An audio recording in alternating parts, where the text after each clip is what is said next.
आज हम सभी लेखा चित्र खींचना सीखेंगे या इसी को कहा जाए आलेख खींचना। आलेख खींचे या लेखा चित्र खींचे दोनों एक ही चीज होता है। इसको हम लोग देखेंगे तो इसमें समीकरण के रूप में दिया हुआ रहेगा।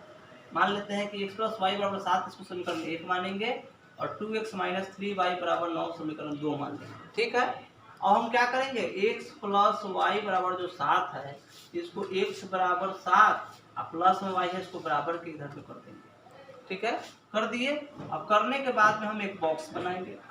इस बॉक्स में 2 3 4 जितना हमको मन करे आप खंड बना लेंगे। जनरली 3 खंड लोग बनाते हैं। x y हम 3 खंड बना लिए। ठीक, 3 खंड बनाने के बाद में क्या करेंगे, y का मान अपने मन से डालेंगे। हम आजाद रहते हैं, बिल्कुल डालेंगे। मान लेते हैं 2 डालें। जैसे ही हम 2 डालते हैं तो 7 - 2, y की जगह 2 डाल दीजिए। 7 में से 2 घटे कितना हो गया, 5 हम यहाँ लिख लीजिए। ठीक है, उसी प्रकार से हम अगर 3 डालते हैं तो x = 7 - 3, तो 7 में से 3 घटे कितना हो जाएगा, 4 हो गया। उसको हम यहाँ लिख देते हैं।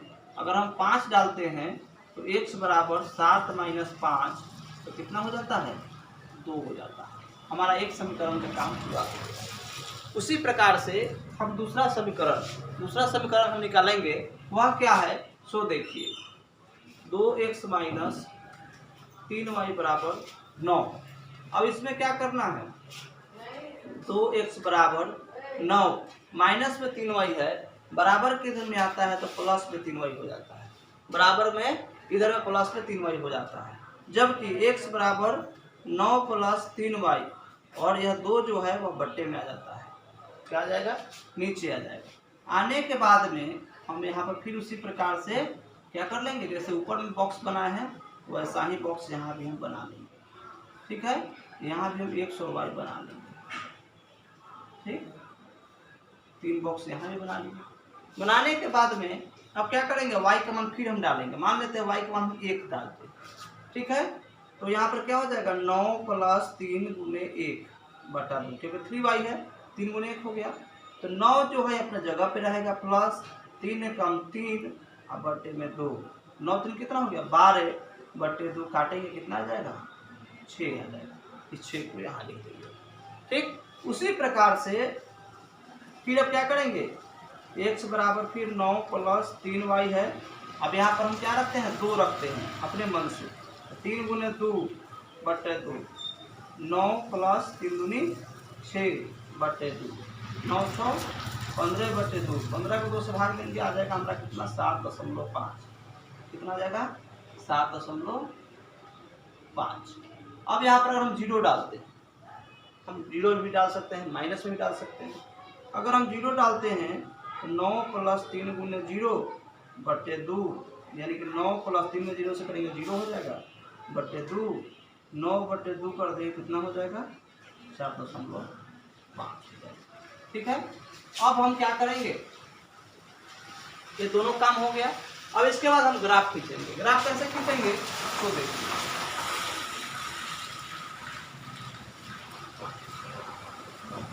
ऐसे 4 खंड में हम बांट देते हैं।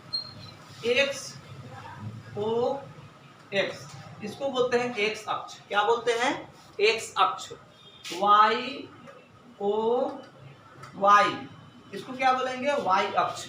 याद रखना है, x o x को बोलेंगे x अक्ष, y o y को बोलेंगे y अक्ष। x अक्ष को भुज कहते हैं, y अक्ष को कोटि कहते हैं। ये बात हमेशा याद रखना है। याद रखना है, 0 के जैसे ही दाहिनी ओर हम जाते हैं तो प्लस में जाते हैं, यानी धनात्मक में जाते हैं, और 0 के जैसे ही माइनस में जाते हैं, यानी बाईं ओर जाते हैं तो क्या हो जाता है, माइनस में जाता है। ठीक उसी प्रकार 0 के y के समय भी हम जब दाहिनी ओर जाएंगे तो धनात्मक यानी प्लस होगा, और बाईं ओर यानी नीचे आएंगे तो क्या हो जाएगा, वह माइनस हो जाएगा। तो हमें देखना है कि इसमें सबसे बड़ा क्या है, तो 5 है। उसी प्रकार इसमें सबसे बड़ा क्या है, 7.5 है। 7.5 यानी 7.5। 7.5 का मतलब क्या, 8 और 7 के बीच में। तो हम इसमें जितना दिया हुआ रहेगा मान उससे थोड़ा ज़्यादा जाएंगे। थोड़ा ज़्यादा जाने के लिए क्या करेंगे, 7.5 है तो हम 8 तक जाएंगे। तो आइए हम 8 तक खींचते हैं। 1 2 3 4 5 6 7 8। फिर 8 हम चारों तरफ जाएंगे। 1 2 3 4 5 6 7 8। फिर 8 ऊपर भी जाएंगे, 1 2 3 4 5 6 7 8। 8 नीचे भी जाएंगे, 1 2 3 4 5 6 7 8। अब लिखेंगे, ठीक है।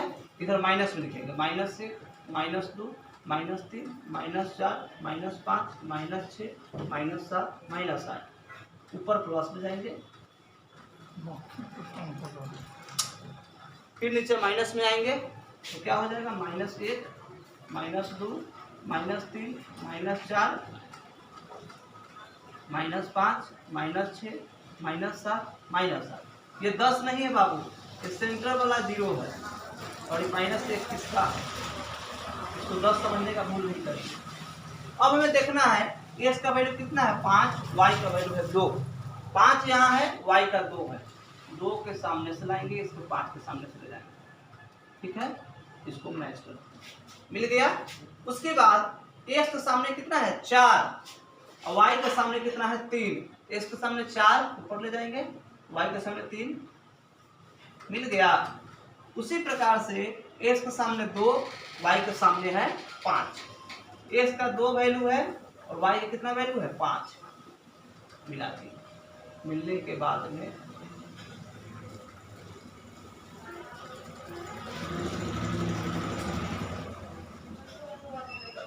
ठीक है, इसको हम इरेज कर सकते हैं या पेंसिल के सहारे बना सकते हैं ताकि दिक्कत ना नहीं, याद रखना है, ठीक है। अब यहाँ लिखेंगे x का 5, y का 2, x का 4, y का 3, x का 2, y का 5। ध्यान रखना, एक मेरा ग्राफ खींचा गया।